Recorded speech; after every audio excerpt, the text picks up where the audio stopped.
Hello friends, स्वागत है आप सभी का स्टडी विथ माइंड मैप में।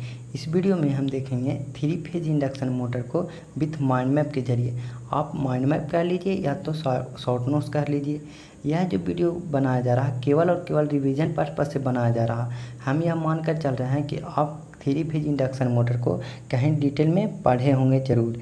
तो चलिए शुरू करते हैं। तो देखिए, इस वीडियो में हम देखेंगे की पॉइंट जो है वो जो है सिस्टमेटिक वे में अरेंज करके, ताकि आपको एग्ज़ाम में या अगर इससे क्वेश्चन आती है तो आप उसको इजीली टैकल कर पाएंगे। तो चलिए शुरू करते हैं। हम जो पार्ट बाय पार्ट में जो है इसको जो देखने वाले हैं। तो सबसे पहले हम देखेंगे बेसिक कंस्ट्रक्शन।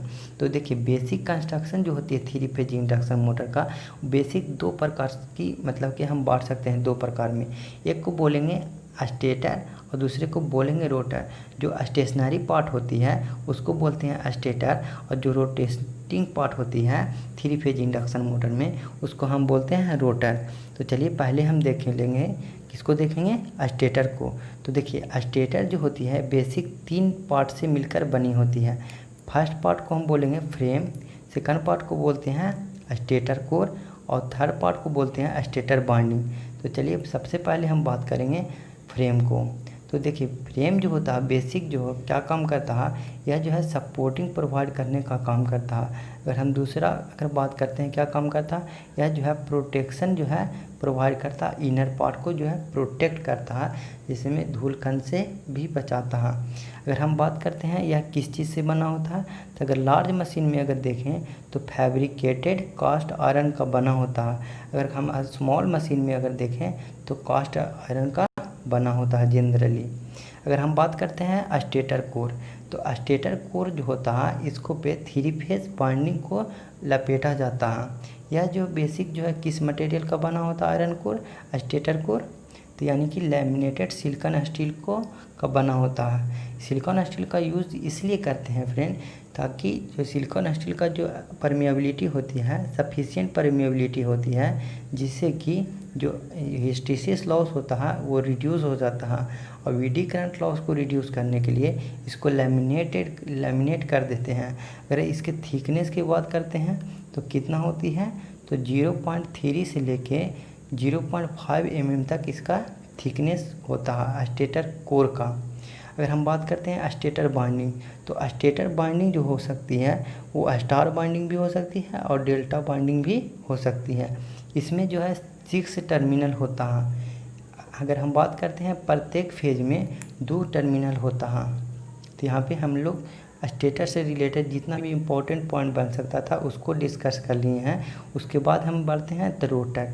तो देखिए, 3 फेज इंडक्शन मोटर में बेसिक 2 प्रकार की रोटर होती है। एक को बोलते हैं स्क्वायरल केज रोटर और दूसरे को बोलते हैं वुंड रोटर। तो देखिए, हम बात करते हैं सबसे पहले स्क्वायरल केज रोटर के बारे में। तो स्क्वायरल केज रोटर को जो है लगभग 90% जो है स्क्वायरल केज रोटर का ही यूज़ किया जाता है। इसमें बार एक यूज़ किया जाता है, रोटर में रोटर बार का यूज़ किया जाता है, जो बेसिक यानी कि एल्युमिनियम, ब्रास या कॉपर मटेरियल का बना होता है। यह बार जो होता है शॉर्ट सर्किटेड होता है by same material of ring से। इसमें जो है यानी कि स्क्वायरल केज रोटर में मैग्नेटिक लॉकिंग को रिड्यूस करने के लिए स्क्यूड बार का यूज़ करते हैं, यानी कि तिरछी बार का यूज़ करते हैं।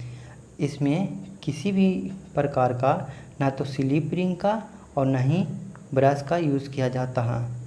अगर हम बात करते हैं इसमें जो रेजिस्टेंस होता है रोटर में, स्क्वायरल के जो रोटर में, वह एक फिक्स वैल्यू का यानी कि रेजिस्टेंस होता है रोटर में, क्योंकि इसके रेजिस्टेंस में रोटर का रेजिस्टेंस में एक बार कंस्ट्रक्शन कर देने के बाद में आप उसमें वेरिएशन नहीं करा सकते हैं। इसीलिए हम लोग बोलते हैं कि स्क्वायरल के जो रोटर का जो रेजिस्टेंस होता है वो फिक्स रेजिस्टेंस होता है, यानी कि आप एक्सटर्नल रेजिस्टेंस को उसमें ऐड नहीं कर पाइएगा। तो देखिए, स्क्वायरल के रोटर के अगर और कुछ अगर एक आध पॉइंट की बात करते हैं तो उसका जो टॉर्क जो होता है मॉडरेट टॉर्क जो है वो प्रोड्यूस करता है। तो यहाँ पे हम स्क्वायरल के रोटर को देख लिए हैं। उसके बाद अगर हम देखते हैं आगे फ्रेंड, तो कौन सा है रोटर, तो वुंड रोटर। वुंड रोटर को जो है स्लिप रिंग रोटर भी बोला जाता है। जनरली यह जो है कनेक्टेड होता है, स्टार कनेक्शन जो है इसको में कनेक्टेड होता है। जो बाइंडिंग जो होती है वो कैसी बाइंडिंग का यूज करते हैं, स्टार कनेक्टेड बाइंडिंग का यूज़ करते हैं।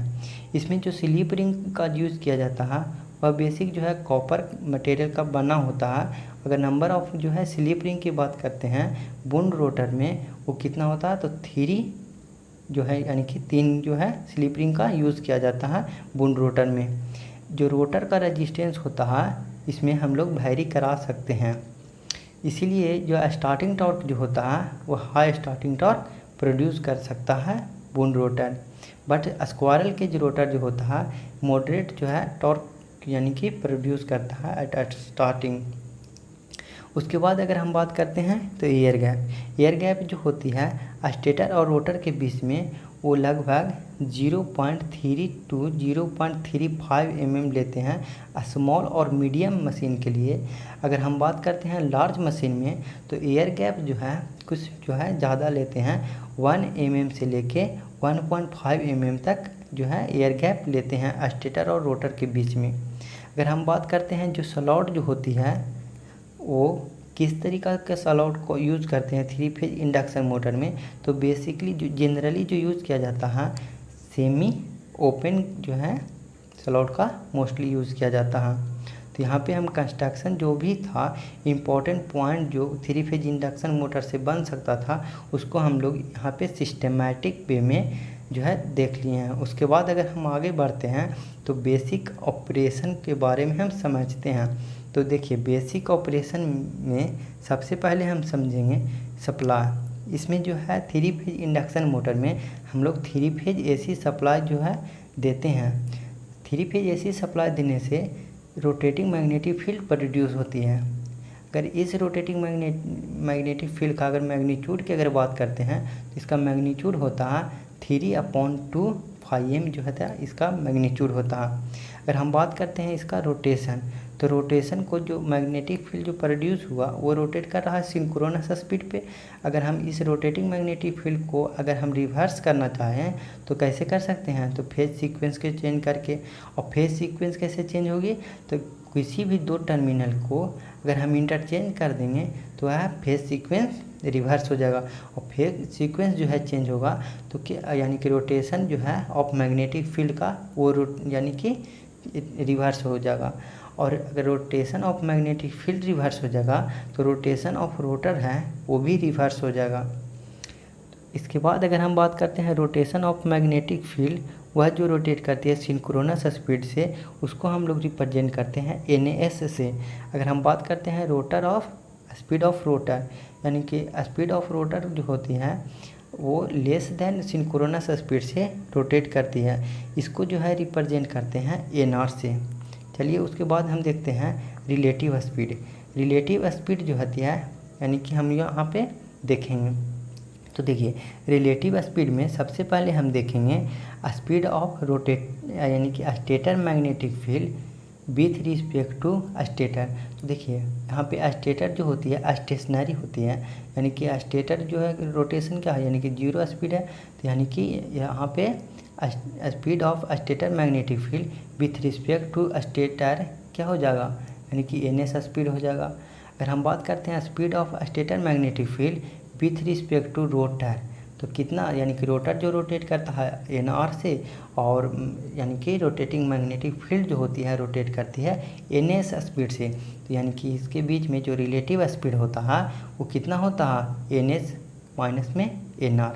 अगर हम बात करते हैं रोटेटिंग मैग्नेटिक फील्ड का speed with respect to rotor magnetic field, तो वो क्या होता है 0 होता है, क्योंकि रोटर मैग्नेटिक फील्ड भी NS स्पीड से ही रोटेट करता है, तो एक दूसरे का जो है स्टेशनरी होता है। उसके बाद अगर हम बात करते हैं speed of rotor with respect to stator, stator के रिस्पेक्ट में स्पीड ऑफ रोटर वो कितना होगा, तो NR स्पीड होता है। अगर हम विथ रिस्पेक्ट टू बात करते हैं यानी कि speed of rotor with respect to magnetic field के यानी कि रोटेटिंग मैग्नेटिक फील्ड के, तो वो कितना होगा N S minus N R. अगर हम स्पीड ऑफ रोटर की बात करते हैं with respect to rotor magnetic field, वो कितनी होती है, तो N S minus N R होती है। उसके बाद यहाँ पे इम्पॉर्टेंट पॉइंट है कि रोटर का मैग्नेटिक फील्ड और स्टेटर का मैग्नेटिक फील्ड दोनों के दोनों जो होती है वो स्टेशनरी होती है ईच अदर, यानी कि एक दूसरे का जो है स्टेशनरी होती है। अगर हम बात करते हैं सिंक्रोनस स्पीड, तो सिंक्रोनस स्पीड का जो फार्मूला होता है फ्रेंड वो कितना होता है 120F/P होता है। ठीक, उसके बाद अगर हम बात आगे करें तो यहाँ पे हम देखेंगे स्लीप स्पीड। तो स्लीप स्पीड जो बेसिकली क्या होती है, यानी कि सिंक्रोनस स्पीड एन एस है, यानी कि सिंक्रोनस स्पीड माइनस आगे हम देखेंगे फ्रेंड तो है स्लीप स्पीड। तो स्लीप स्पीड क्या है, तो स्लीप स्पीड जो होती है N S minus N R को हम लोग सिंपली स्लीप स्पीड बोलते हैं। बट स्लीप क्या होती है, तो स्लीप बराबर होती है N S minus N R upon में एन एस को हम लोग स्लीप यानी कि स्लीप कहते हैं। ये जो है फुल लोड पे अगर हम बात करते हैं स्लीप जो होती है लगभग कितना होती है, तो 0.02 से लेके 0.05 तक जो है फुल लोड पे स्लीप होती है। अगर हम बात करते हैं एट स्टार्टिंग, तो स्टार्टिंग में जो है मैक्सिमम स्लीप होता है वो कितना होता है 1 होता है। अगर हम बात करते हैं मिनिमम स्लीप कब होगा, तो जब रोटर जो है रोटेट करने लगेगा कि किस स्पीड पे, सिंक्रोनस स्पीड पे, उस कंडीशन में जो स्लीप होगी वह 0 होगी। बट यह कंडीशन जो है 3 फेज इंडक्शन मोटर के लिए पॉसिबल नहीं है। अगर हम बात करते हैं अगर इसी को रीअरेंज करेंगे तो यानी कि रोटर का स्पीड जो होगी वह बराबर होगी synchronous speed into 1 minus S, या इसको एक तरीक़ा से और रीअरेंज कर सकेंगे हम लोग। इसको क्या लिख सकते हैं, N R equal to N S के क्या लिखेंगे 120F अपॉन में कितना होगा, यानी कि P इंटू 1 माइनस एस, ये भी हो सकता है। यानी कि रोटर स्पीड बराबर 120F/P इंटू 1 माइनस एस, यानी कि यहाँ पे जितना भी बेसिक ऑपरेशन जो हो सकता था हमने यहाँ पे देख लिया। उसके बाद हम देखेंगे अगला वीडियो में देखेंगे इम्पोर्टेंट फार्मूला से रिलेटेड जितना भी जो है पॉइंट बन सकता है उसको देखेंगे। उसके बाद स्टार्टिंग मेथड देखेंगे, उसके बाद में स्पीड कंट्रोल को देखेंगे, उसके बाद में टाइप ऑफ रोटर को देखेंगे। इसी प्रकार से सब सारे जो है टॉपिक बाय टॉपिक करके हम देखेंगे। तो thank you friend watching this video.